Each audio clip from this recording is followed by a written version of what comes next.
Hey, my name's Karsten. I'm 19 years old. I live in Dayton, Ohio in my parents' basement. I drive a 2004 Buick LeSabre, and I'm trying to build a business from $0 to $1 million in 12 months. So far, I picked the agency business model, and I've been reaching out to people in my niche to do some market research. This is day -21.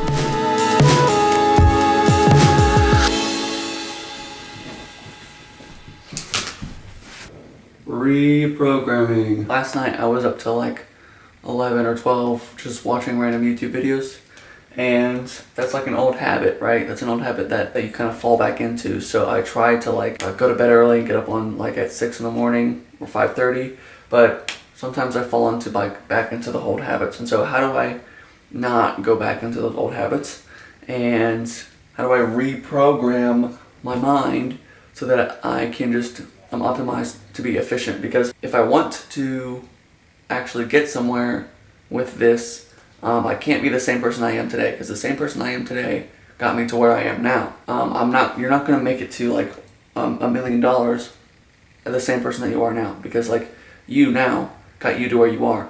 So you have to change something, you have to reprogram something within you to change the outcome of like how your life operates, or basically, or how the results that you get within your life, okay? So we have to change something in order to get better results. To get extreme results, you have to do like more extreme things. So like if you want to be the best athlete swimmer, you have to be on par with like Michael Phelps, which is like a lot of training. People that are actually like succeeding in whatever field are doing things a lot differently than the average person. So you think of like Michael Phelps, how differently he does things from me when I swim. He's so different than me when it comes to swimming, because he like goes to the extreme. He does extreme things in order to get better results.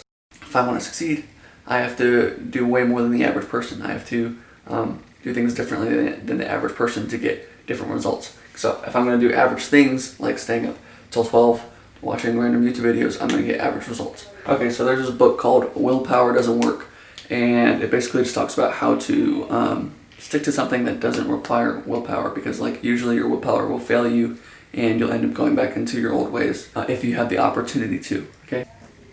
Environment beats willpower. Let's say I have things in my environment that will let me go back to my old ways. So let's say if I have like a massive Twinkie addiction and my floor was covered in Twinkies, it would be really, really hard to not go back to your old ways if it's always available to you, because you're only relying on willpower. But let's say I didn't have any Twinkies in my room and there wasn't a Twinkie within the nearest 20 miles of me, then it would be really hard to actually go back into that old way or that old habit, because like my environment doesn't allow me to have that thing.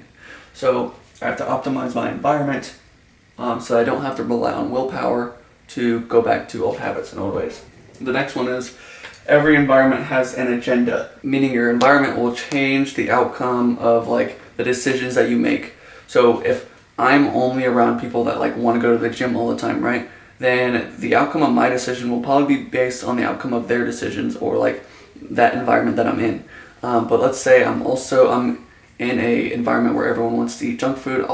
My outcome will probably be me eating junk food, because the agenda of the environment is, hey, we're all going to go eat junk food. So, but this works also in like things without people in them. So like at my computer, if I'm on my desk and my phone's sitting there and I have all these distractions coming in all at the same time, which is like all the different apps that I have feeding me distractions, which are notifications, then my environment has the agenda of getting me distracted. And so my self, right, my willpower says like, hey, we need to focus on one thing.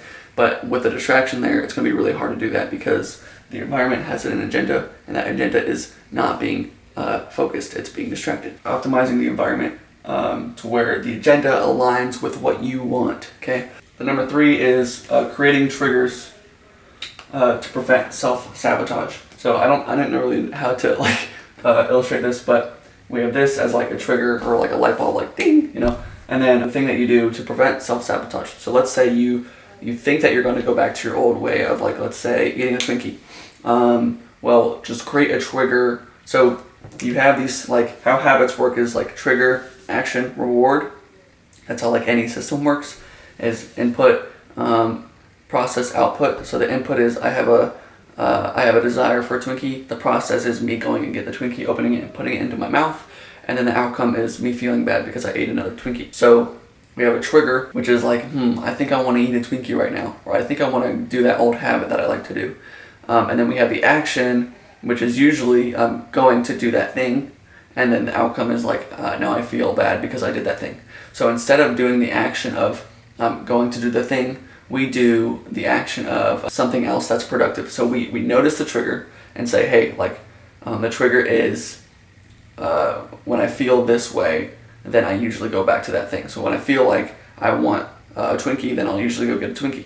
So when you do feel like you want a Twinkie, you don't go get a Twinkie first. You do something productive, and so that you can prevent self-sabotage. So you can say, every time I want a Twinkie, I'm just going to do 20 push-ups, and then I'll see how I feel after that.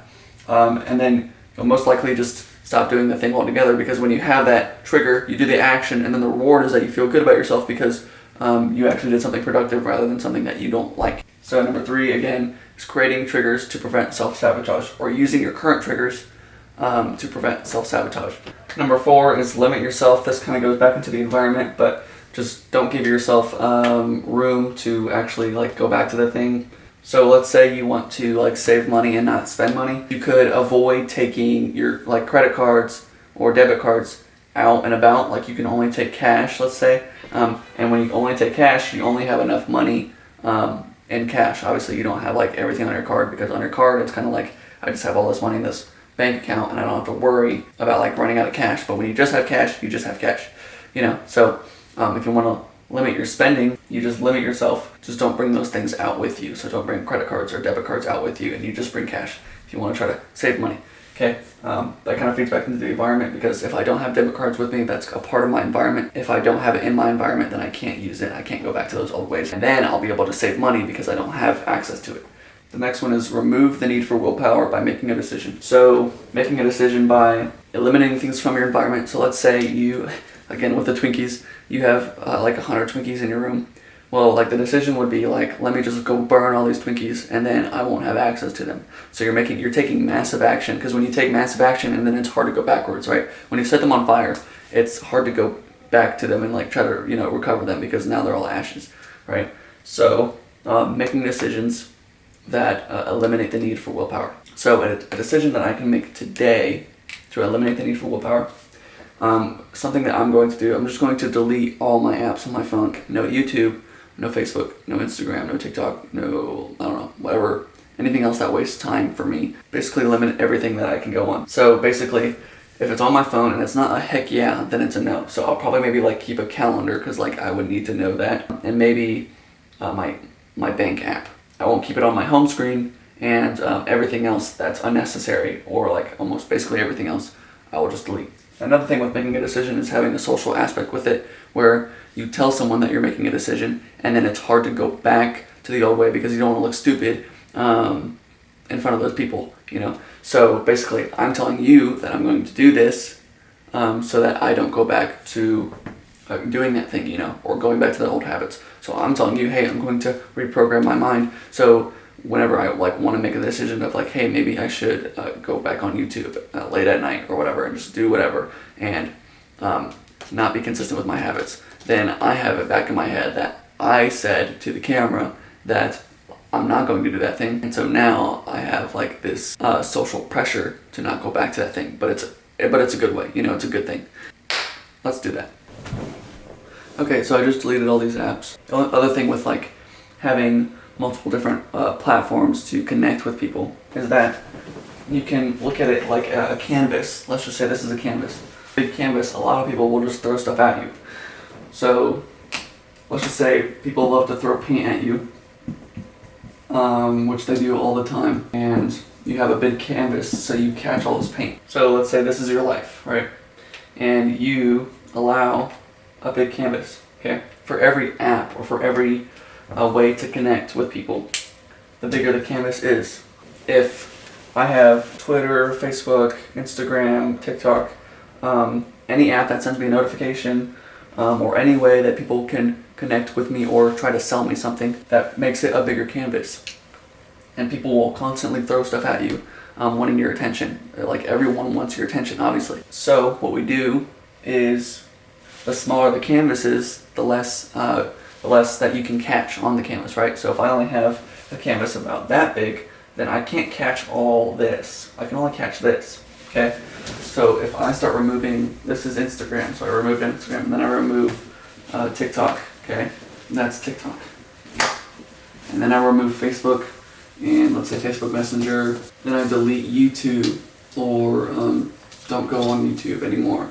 All this stuff that's competing for my attention, we just keep removing apps and removing ways to connect.